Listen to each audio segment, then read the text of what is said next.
नमस्ते बच्चों, मेरा नाम सीमा वर्मा। मैं श्री मल्लिकार्जुन स्वामी हाई स्कूल में हिंदी शिक्षिका के रूप में कार्यरत हूँ। बच्चों, आज हम एक क्रियाकलाप करते हुए कविता को प्रारंभ करेंगे। तो क्रियाकलाप ऐसा है कि मैं आपको यहाँ पर कुछ व्यक्तियों के चित्र दिखाऊंगी। आप लोग उन व्यक्तियों को पहचानिए और उनके नाम बताएं, ठीक है? हाँ, बताइए बच्चों, ये कौन है? देखिए, ठीक से पहचानिए। हाँ, सूरदास।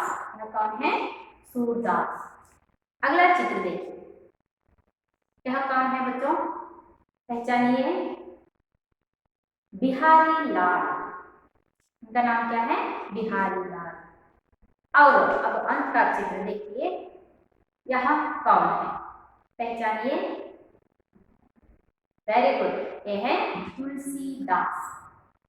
बच्चों, जो भी चित्र मैंने यहाँ पर आप लोगों को दिखाया वे सब हिंदी साहित्य के संत कवि कहलाते हैं, जिन्होंने अपने दोहों द्वारा, अपने रचनाओं द्वारा हम सभी को नीति और सदाचार का बोध कराया है। इन्हीं संतों में से और एक संत है जिनका नाम है कबीरदास। कबीरदास जी अपने दोहों द्वारा बहुत से रचनाओं द्वारा हम सभी को भी नीति और सदाचार का बोध कराया है।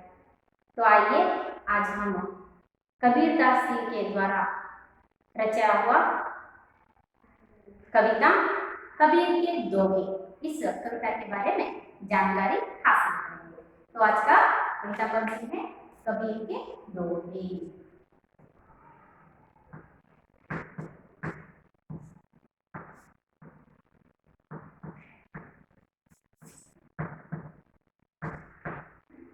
आज की कविता का विषय बच्चों कबीर के दोहे। तो अब हम तुलसीदास जी को देख चुके, सूरदास और बिहारी लाल को देखे हैं। कबीरदास, बच्चों यहाँ पर देखिए, ये भी है कबीरदास। कबीरदास जी हिंदी साहित्य के संत कवि कहलाने वाले कबीरदास जी के द्वारा रचाया हुआ कविता कबीर के दोहे, इस कविता के बारे में आज हम जानकारी हासिल करेंगे। कविता के जानने से पहले इस कविता के रचयिता कबीरदास जी का परिचय पाना तो हम सभी के लिए अति आवश्यक है। तो पहले हम कबीरदास जी का छोटा सा परिचय देखेंगे, फिर हम कविता की ओर चलेंगे, ठीक है? हाँ, कबीरदास। कबीरदास सन 1398 में इनका जन्म हुआ। कबीरदास जी का जन्म 1398 में इनका जन्म हुआ। कबीरदास वाणी के डिक्टेटर थे। डिक्टेटर यानी कि सर्वाधिकारी। कबीरदास जी वाणी के डिक्टेटर कहलाते थे। नीरू नीमा नामक मुसलमान जुलाहे परिवार में उनका पालन पोषण हुआ। कबीरदास जी का पालन पोषण नीरू नीमा नामक मुसलमान जुलाहे, जुलाहे यानी कि जो कपड़े बुनता है, यहाँ पर देखिए चित्र दिख रहा है आप सभी को बच्चों, देखिए यह जुलाहे कहलाते हैं। ऐसे नीरू नीमा नामक मुसलमान जुलाहों ने कबीरदास जी का पालन पोषण किया। सहजता, निर्भीकता इनके काव्यों के प्रमुख गुण है। कबीरदास जी की काव्यों में प्रमुख गुण दिखने वाले प्रमुख गुण है सहजता और निर्भीकता। वे सहजता रूप से अपनी रचनाएं करते थे और निर्भीकता से अपनी रचनाएं करते थे। इनकी वाणी में समाज सुधार की भावना फूट-फूट भरी है। इनके वाणी में समाज सुधार की भावना फूट-फूट कर भरी हुई, यानी कि जो भी ये रचना करते थे उन सभी को समाज सुधार को अपने ध्यान में रखते हुए वे रचना करते थे। वे बड़े दार्शनिक कवि थे। कबीरदास जी बड़े दार्शनिक कवि थे। कबीर का काव्य बुद्धि और हृदय का संगम था। कबीरदास जी के काव्य बुद्धि और हृदय का संगम था। इतना ही नहीं, वे बड़े संत कवि थे। कबीरदास जी बड़े संत कवि थे। उन्हें जीवन नीति के धर्म गुरु भी कहा जाता था। कबीरदास जी बड़े संत कवि थे और कबीरदास जी को जीवन नीति के धर्म गुरु भी कहा जाता था। कबीर की प्रमुख रचनाएं बीजक नाम से संकलित है। कबीर जी जो भी रचनाएं करते थे वे सब बीजक नाम से संकलित थे। जिनके यानी के जो बीजक नाम के संकलित थे उनमें 3 भाग किए जाते थे। वे थे साखी, सबद और रामायणी। यह 3 प्रमुख भागों में बीजक संकलन को विभाजित किया गया था। तो बच्चों, हम लोगों ने यहाँ पर कबीरदास जी का छोटा सा परिचय देखा। मैं आपको बताना चाहती हूँ कि कबीरदास जी के जन्म स्थान पर बहुत से व्याख्यान चल रहे हैं। यहाँ पर उनका जन्म 1398 बताया गया है। इनकी पत्नी का नाम था लोई। इनकी पत्नी का नाम क्या था? लोई। इनको एक पुत्र और एक पुत्री थी। पुत्र का नाम था कमान और पुत्री का नाम था कमाली। तो बच्चों, आइए फिर एक बार हम कवि के परिचय के बारे में जानकारी देखेंगे कि कविता के कवि का नाम क्या है? कबीरदास।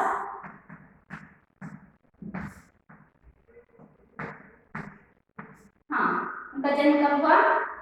वेरी गुड, 1398 में उनका जन्म हुआ। कहाँ पर? काशी।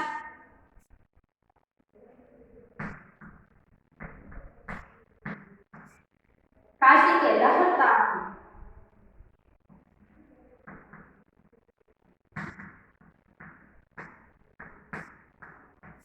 काशी के लहरतारा में उनका जन्म हुआ। इनकी पत्नी का नाम मैंने बताया। क्या है इनका पत्नी का नाम? वेरी गुड, लोई। इनकी पत्नी का नाम है लोई। इन्हें एक पुत्र और पुत्री थी। पुत्र का नाम था, वेरी गुड, कमाल। पुत्री का नाम था कमाली।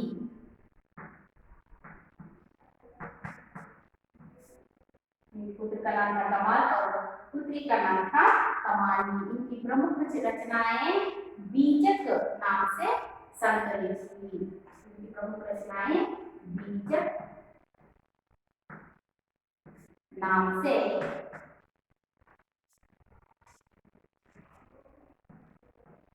संकलित है।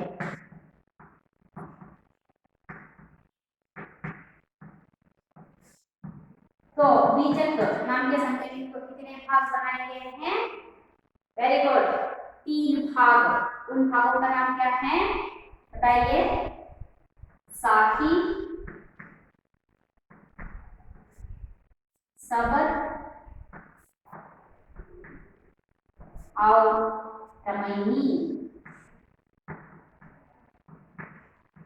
यही है कबीरदास जी के बीजक नाम से संकलित बीजक के प्रमुख 3 भाग साखी, सबद और रामायणी। इन तीनों नामों से जाने जाते हैं। बच्चों, हम लोगों ने यहाँ पर कबीरदास जी का छोटा सा परिचय देखा। अब हम कविता की ओर चले। कविता का भावार्थ यानी कि विश्लेषण जानने से पहले कविता के आशय को जानना बहुत ही जरूरी है, क्योंकि कविता हमें क्या संदेश दे रहा है, कबीरदास जी का क्या आशय है कि हम लोग तक पहुंचा सके। इस कविता का आशय पहले हम देख लें और बाद में कविता की ओर चलेंगे। बच्चों, यहाँ पर कविता का आशय है, अच्छे गुण स्वभाव से मनुष्य को मान सम्मान की प्राप्ति होती है। बुराई से परस्पर स्नेह भाव बढ़ नहीं सकता। मन, वचन और कर्म से पवित्र रहो, यही भगवान की भक्ति का सच्चा रूप है। अच्छे गुण स्वभाव से मनुष्य को मान सम्मान की प्राप्ति होती है।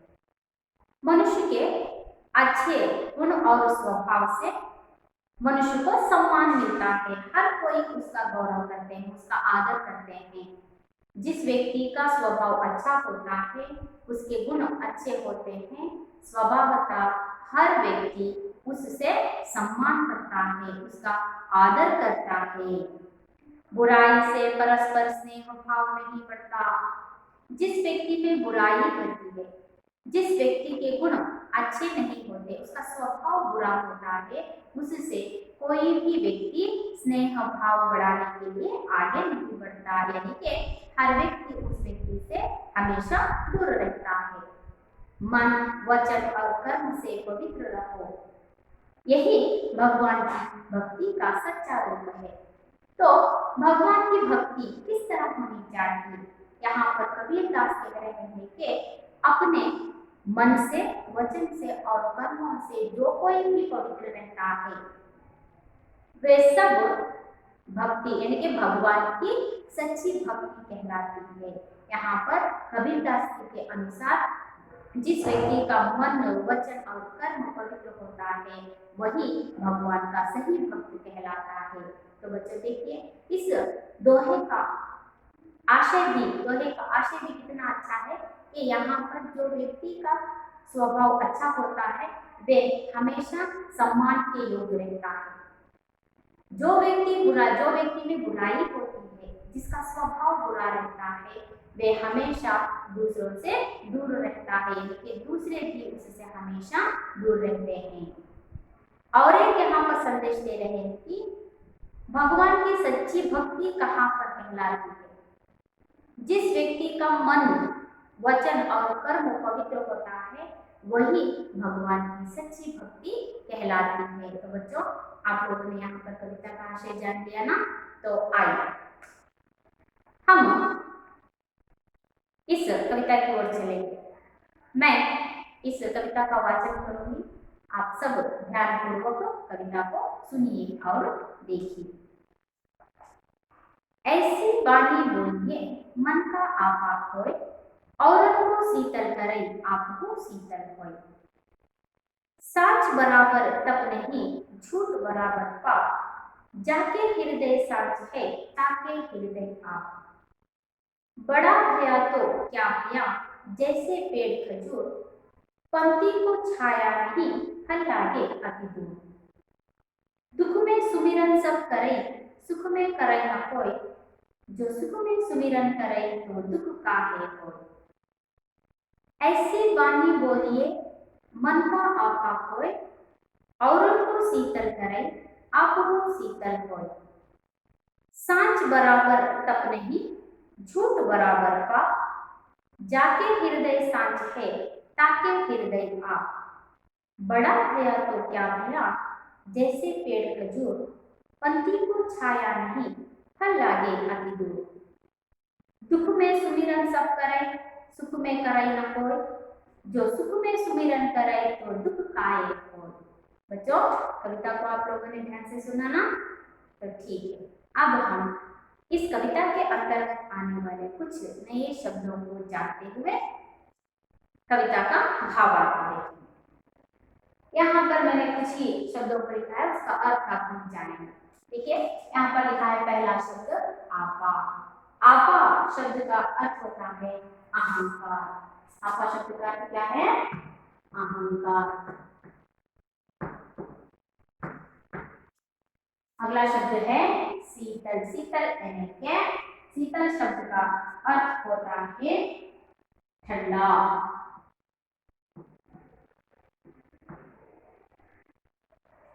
शीतल शब्द का अर्थ क्या होता है बच्चों? ठंडा। अगला शब्द है सांच। सांच शब्द का अर्थ है सत्य। बराबर। बराबर यानी कि समान।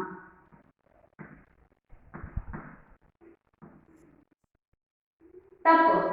तप शब्द का अर्थ होता है तपस्या। अगला शब्द कौन सा है बच्चों? ताके। ताके शब्द का अर्थ होता है उसके।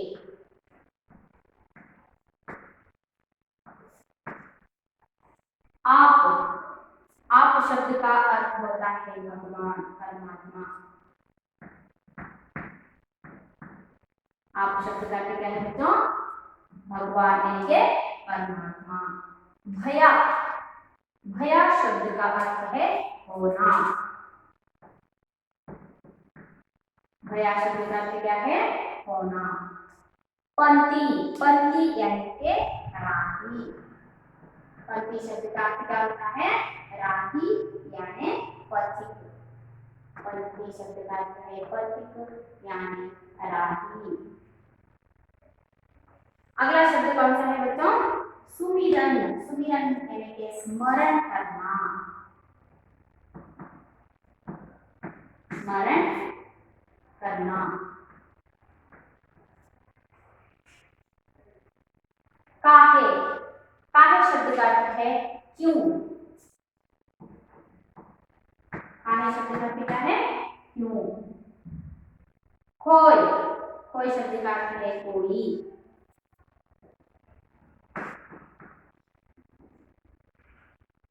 खोय शब्द का अर्थ है होता है।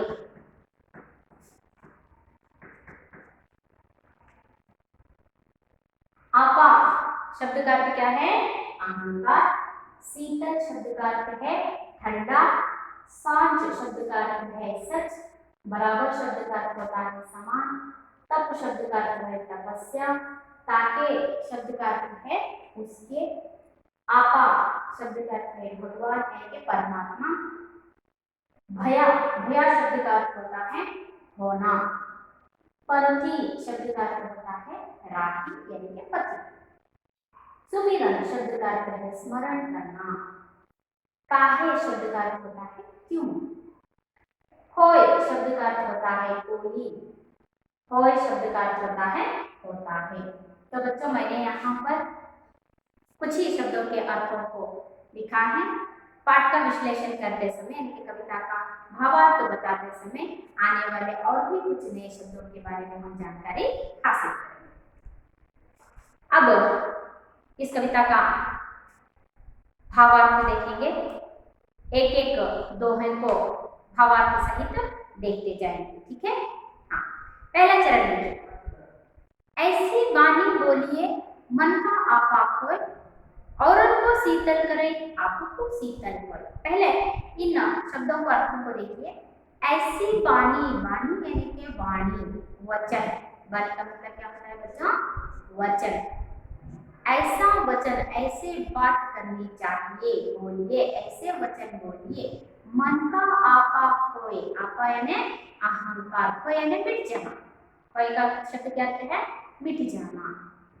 ऐसी वाणी बोलिए, ऐसे वचन बोलिए मन का आपा खोए, जिससे अपने मन का अहंकार मिट जाए और को शीतल करे। दूसरों को, और यानी कि दूसरों को भी शीतल करे। शीतल का अर्थ मैंने यहाँ पर लिखा है, क्या है?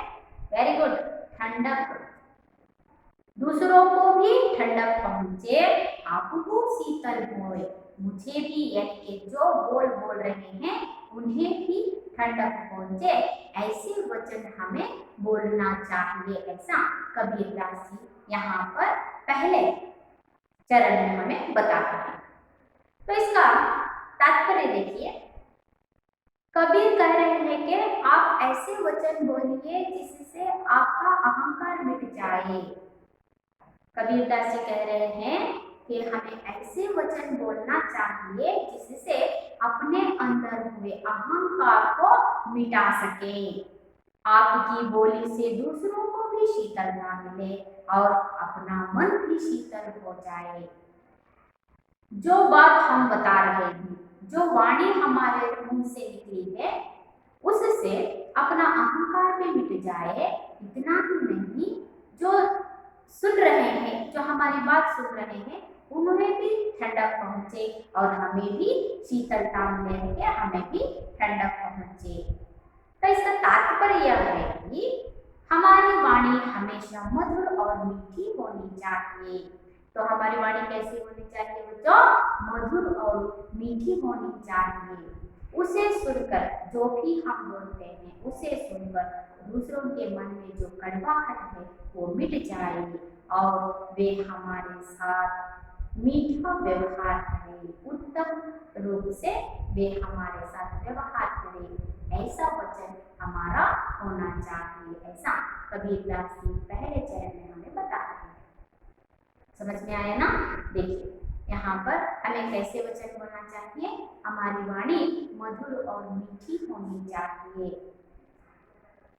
उसे जो सुनता है उसके मन में जो भी कड़वाहट है वो मिट जाए और वे भी हमारे साथ मीठा व्यवहार करें, उत्तम रूप से वे हमारे साथ व्यवहार करें, ऐसा हमारा वचन होना चाहिए, यानी हमारी वाणी होनी चाहिए।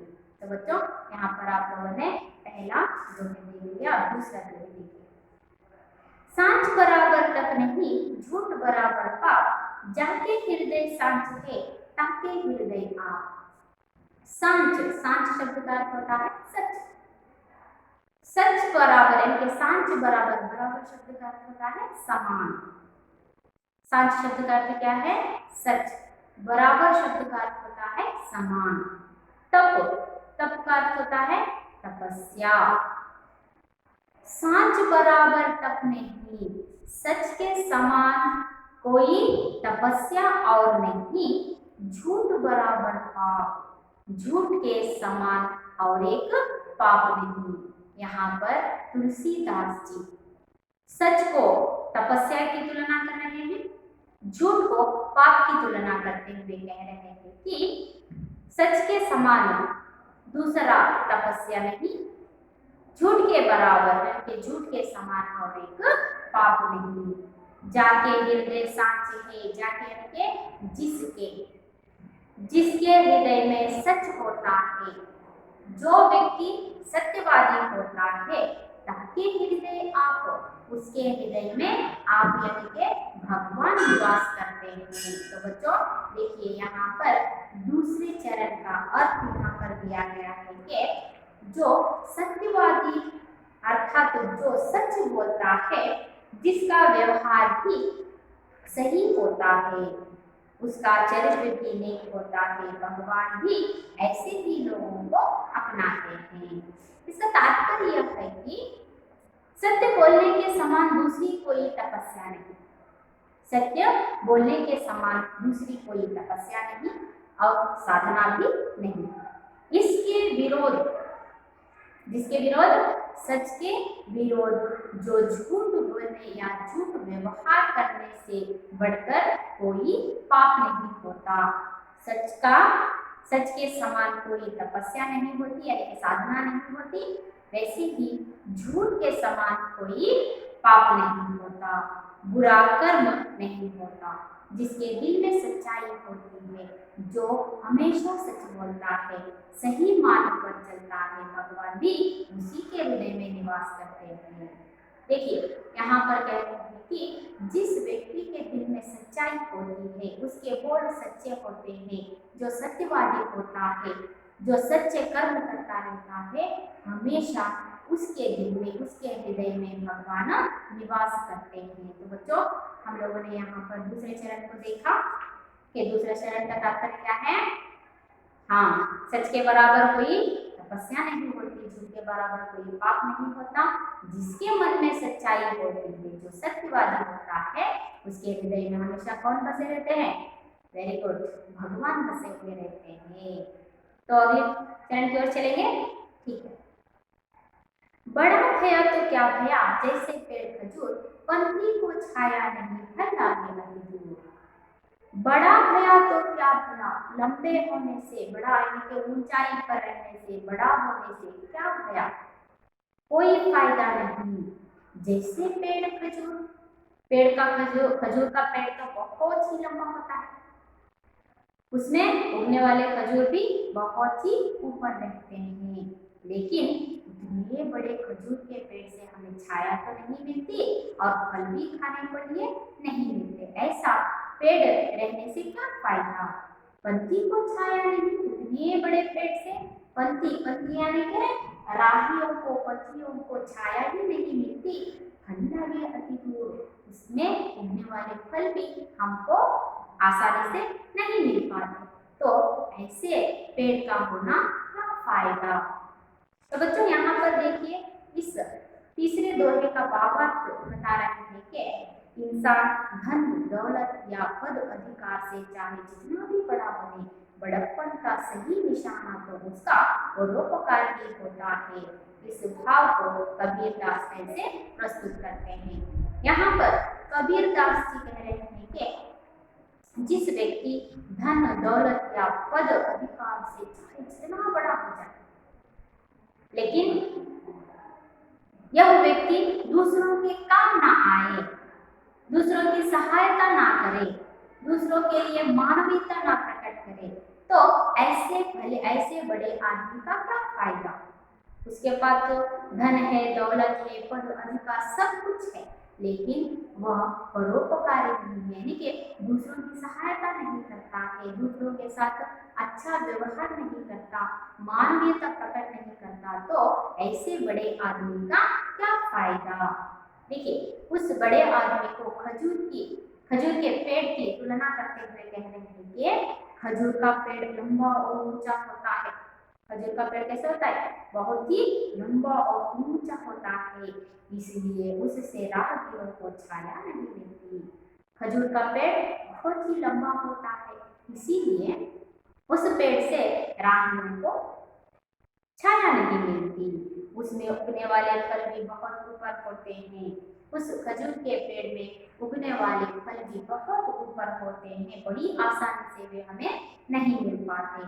ऐसे ही इंसान भी बड़ा कहलाने से बड़ा नहीं होता, दूसरों के लिए उपयोगी होने पर ही वह महान कहलाता है। जिस तरह खजूर का पेड़ होते हुए भी किसी को उपयोग नहीं है, ना तो पंछियों को छाया दे पा रहा है और ना भूखों को फल दे पा रहा है, ऐसे ही केवल धन दौलत पद अधिकार से लेकिन मनुष्य बड़ा तो हो जाएगा, लेकिन जब वह व्यक्ति दूसरों की सहायता करता है, परोपकारी बना होता है, अपनी मानवता को प्रकट करता है, ऐसा आदमी, ऐसा मनुष्य हमेशा बड़ा रहता है।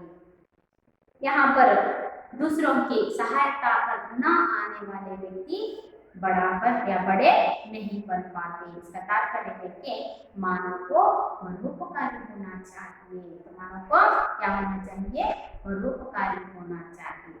तो बच्चों अब हम अंतिम पंक्तियों को देखेंगे। दुख में सुमिरन सब करे, सुख में करे न कोई, जो सुख में सुमिरन करे तो दुख काहे होय। दुख में सुमिरन सब करे, दुख जब मनुष्य दुख में होता है, सुमिरन स्मरण करता है, सब करे। जब वो व्यक्ति दुखी होता है, जब दुख में होता है, विपत्ति के काल में रहता है, तो हर व्यक्ति भगवान का स्मरण करता है।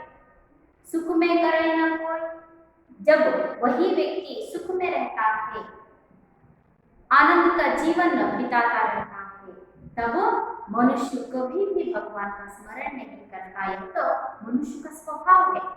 देखिए सुख और दुख दोनों भगवान की ही देन है, लेकिन मनुष्य उन दोनों को समान रूप से स्वीकार नहीं करता। बदले में जब दुख आता है तभी भगवान का स्मरण करता है, जब वह सुख में रहता है कभी भी भगवान का स्मरण नहीं करता।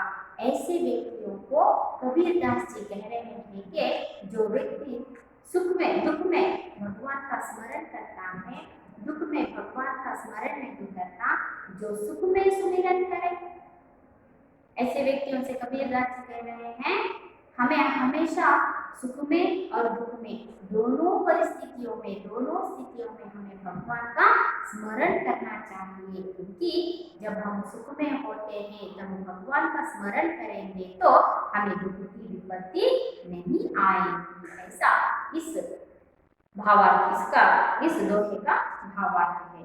तो बच्चों यहाँ पर उस अगले दोहे का भावार्थ देखिए। जो सुख प्राप्त करता है वह एक दिन दुख भी भोगता है। जीवन का एक पहिया है, ये तो हमेशा चलता ही रहता है। एक बार सुख आए तो दूसरी बार हमें दुख भी भोगना पड़ता है। ऐसे ही उसी तरह जिसे आज दुख का अनुभव करना पड़ा है उसे भविष्य में सुख जरूर मिलेगा। जो व्यक्ति आज दुख में जीवन बिता रहा है उसे भविष्य में अब उसका सुख का समय भी आएगा। लेकिन हमें दोनों समय में भगवान का स्मरण करना चाहिए। यहाँ पर कबीरदास जी कह रहे हैं कि हमें दोनों स्थिति यानी कि सुख और दुख दोनों स्थितियों में हमें भगवान का स्मरण करना चाहिए। लेकिन सब लोग दुख और विपत्ति के समय में भगवान का स्मरण करते हैं, लेकिन भगवान को हम केवल दुख के समय पर भगवान का स्मरण करते हैं, लेकिन सुख प्राप्त होने पर भगवान को याद भी नहीं करते। कबीर कहते हैं कि अगर सुख के समय में भी भगवान की याद करते हो, अगर तुम सुख में हो, सुख से जीवन बिता रहे हो, तो हमें भगवान का स्मरण अवश्य करना चाहिए। क्योंकि जब हम भगवान को सुख में स्मरण करते हैं तो हमारे जीवन में दुख की स्थिति उत्पन्न नहीं होगी। ऐसा इस कविता का तात्पर्य बता रहे हैं। क्योंकि सुख और दुख दोनों भगवान की देन है। सुख देने वाला भगवान है तो दुख देने वाला भी भगवान ही होता है। हम मनुष्य क्या करते हैं, केवल दुख में हम भगवान का स्मरण करते हैं, सुख में हम तो भगवान को याद ही नहीं करते। ऐसे व्यक्तियों को कबीरदास जी कह रहे हैं कि हमेशा भगवान की लगन में रहो, हमेशा भगवान के साथ सच्ची भक्ति दिखाओ, तभी तुमको दुख की विपत्ति हमेशा तुम्हारे जीवन से दूर रहेगी। ऐसा इस कविता का तात्पर्य बता रहे हैं। तो बच्चों, हम लोगों ने यहाँ पर चारों पंक्तियों के भावार्थों को देखा।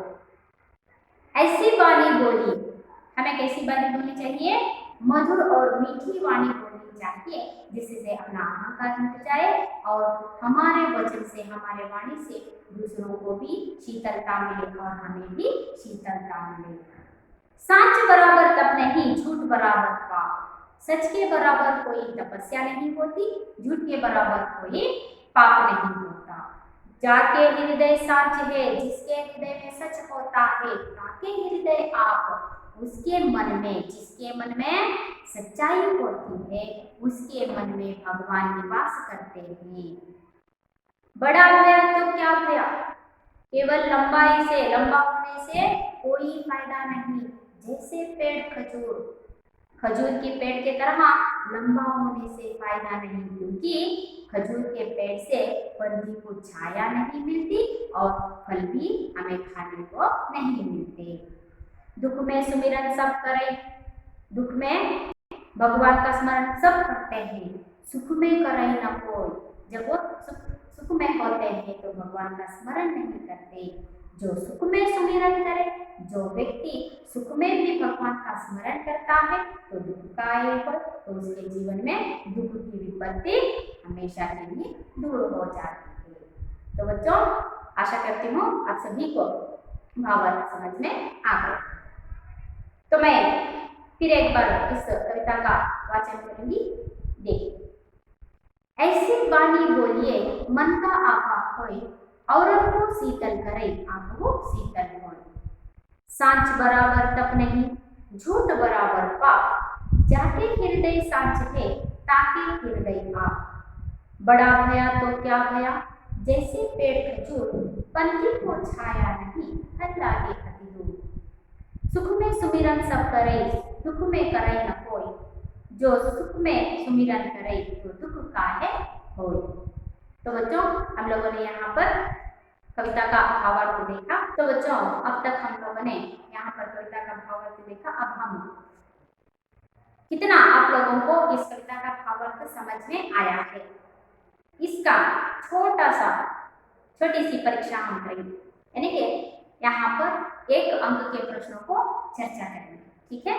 हाँ, देखिए यहाँ पर पहला प्रश्न है, कैसी वाणी बोलनी चाहिए? हमें कैसी वाणी बोलनी चाहिए, बताओ। वेरी गुड, हमें मधुर वाणी बोलनी चाहिए। हमें कैसी वाणी से बोलनी चाहिए? हमें मधुर वाणी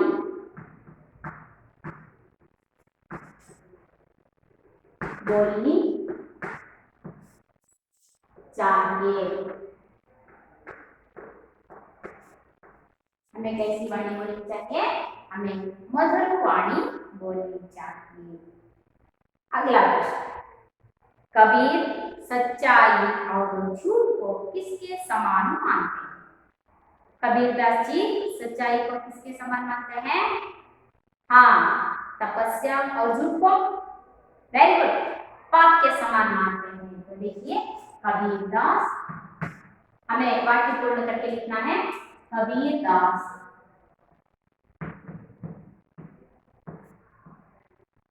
सच को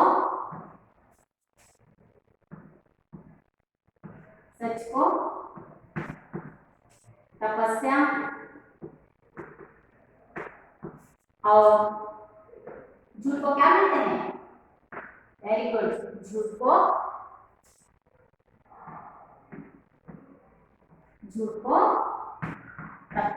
पाप के समान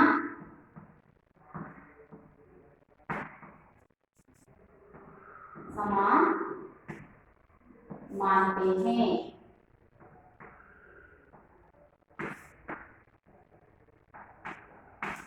देखिए बच्चों, कबीरदास सच को किसके समान मानते हैं? तपस्या और झूठ को पाप के समान मानते हैं। अगला प्रश्न कौन सा है? हाँ, किसके हृदय में ईश्वर रहता है? किसके हृदय में ईश्वर रहता है? हाँ, जो सच बोलता है उसके हृदय में कौन रहता है? भगवान के ईश्वर रहता है। जो सच बोलता है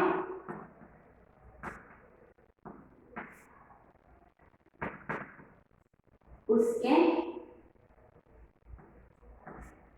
हृदय में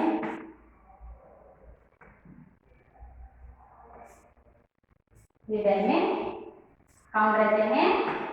वेरी गुड, ईश्वर है ना, भगवान ईश्वर रहता है। जो सच बोलता है, जिसके हृदय में सच होता है, जो सत्यवादी होता है, तीनों शब्द लिख सकते हैं। जो सच बोलता है, जो सत्यवादी होता है, जिसके हृदय में सच होता है, उसके हृदय में कौन बसे हुए हैं? ईश्वर है ना, भगवान हमेशा निवास करते हैं। तो अगला प्रश्न, खजूर के पेड़ से किसे छाया नहीं मिलती? खजूर के पेड़ से किसे छाया नहीं मिलती? वेरी गुड, पंछी यानी क्या? राहगियों को। खजूर के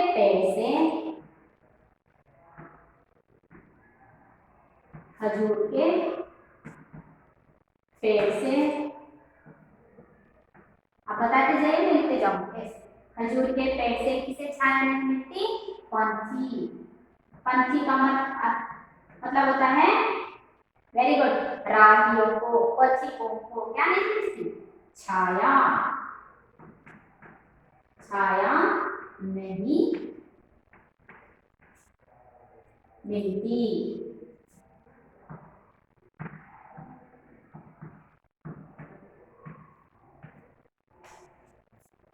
पहला प्रश्न है, हमें कैसी वाणी बोलनी चाहिए? हमें मधुर वाणी बोलनी चाहिए। कबीरदास जी के अनुसार सच को तपस्या और झूठ को पाप के समान मानते हैं। किसके हृदय में ईश्वर रहता है? किसके हृदय में? जो सच बोलता है, जो सत्यवादी होता है, उसके हृदय में हमेशा भगवान रहते हैं, यानी कि ईश्वर निवास करते हैं। खजूर के पेड़ से किसे छाया नहीं मिलती? Very good. खजूर के पेड़ से पंछी को छाया नहीं मिलती। खजूर के पेड़ से पंछी को छाया नहीं मिलती। तो बच्चों, हम लोगों ने यहाँ पर एक अंक के प्रश्नों पर चर्चा कर चुके हैं। तो आइए थोड़ा सा व्याकरण की ओर भी ध्यान दें। यहाँ पर कुछ विलोम शब्द दिए गए हैं, उन विलोम शब्दों को भी चर्चा करेंगे। ठीक है?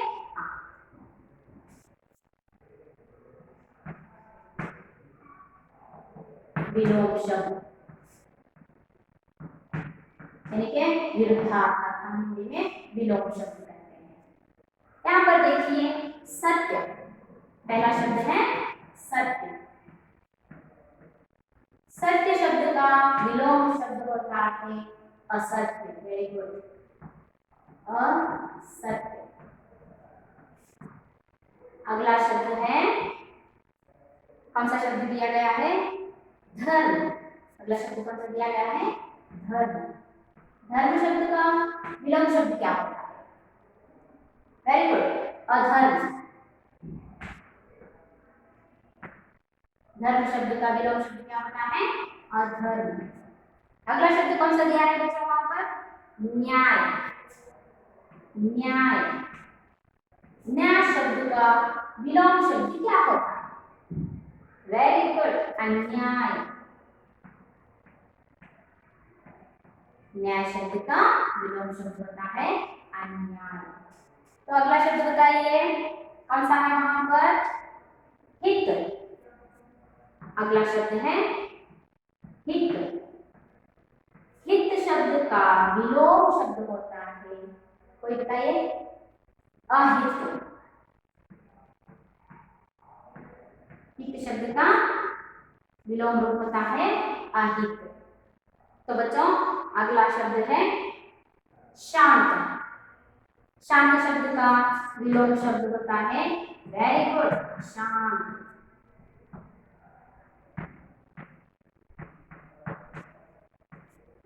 शांत शब्द का विलोम शब्द क्या होता है? अशांत। सफल, असफल।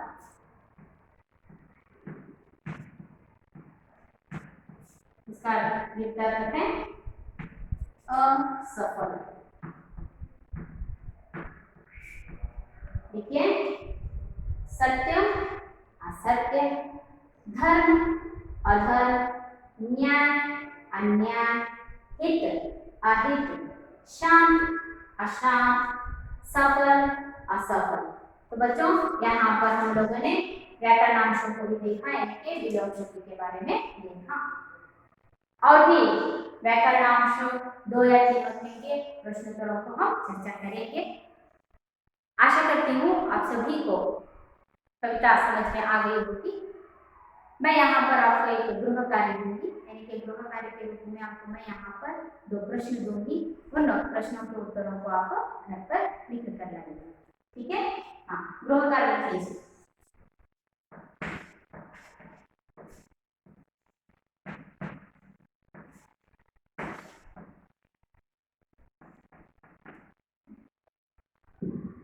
हमें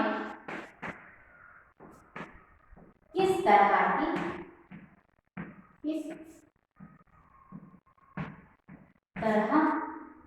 की बातें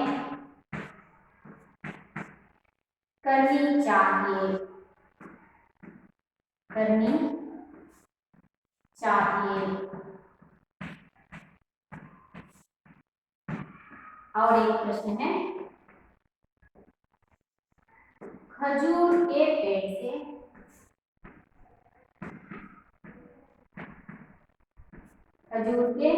पेड़ से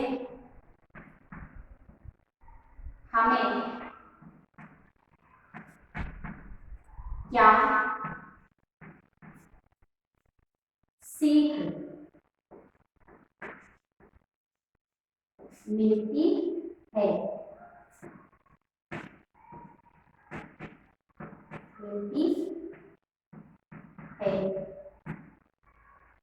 हमें किस तरह की बातें करनी चाहिए। अगला प्रश्न है, खजूर के पेड़ से हमें क्या सीख मिलती है। बच्चों, जो कि कविता आज मैंने यहाँ पर की है, उसी कविता से संबंधित मैंने यहाँ पर आपको 2 प्रश्न गृह कार्य के रूप में दिया है। आप लोग इस कविता को फिर से एक बार घर में पढ़ लीजिए और इसका भावार्थ को समझने की कोशिश कीजिए, प्रयास कीजिए और इन 2 प्रश्नों को उत्तर लिखकर लाए। आशा करती हूँ आप सभी को कविता का भावार्थ समझ में आ गया होगा। इस पाठ से संबंधित कुछ प्रश्नोत्तरों को हम अगली कक्षा में चर्चा करेंगे। धन्यवाद।